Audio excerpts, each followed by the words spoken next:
Dating tabing ilog star na si Kay Abad, sinabing naging okay ang hiwalayan nila ni Chito Miranda.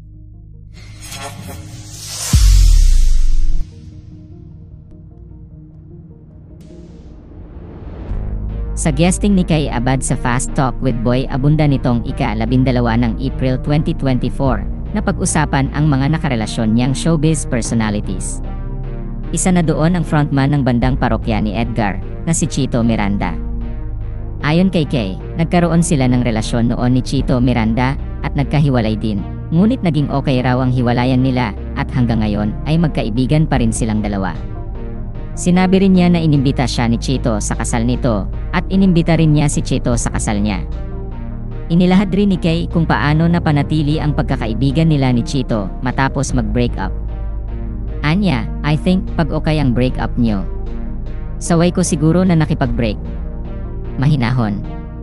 Ayan, parang sinabi ko na ako nga yung nakipag-break, di ba? Sa amin kasi ni Chito, nagkaintindihan na it's better this way, na it's better na maging friends na lang. And na maintain namin na friends kami.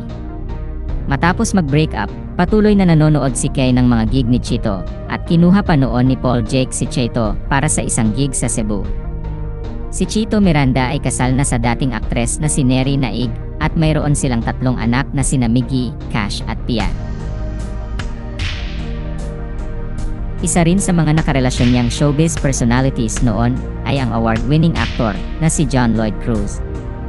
Aminado naman si Kay na hindi naging madali sa kanyang makapag-move on nang maghiwalay sila ni John Lloyd Cruz. Ayon sa kanya, nahirapan raw siyang makapag-move on dahil magkatrabaho at love team silang dalawa noon sa defunct youth-oriented kapamilya series na Tabing Ilog. Anya, ngayon ko lang din nare-recall. Nagtabing ilog, hiwalay na kami, so nahirapan ako dahil nagtatago na kami. Ayaw na ng parents ko. Nagtatago kami sa yaya ko kasi kapag wala ng take, makikisingit ako sa dressing room nila para magkasama kami. Nahihirapan akong mag-move on kasi magkatrabaho kami, magka-love team kami.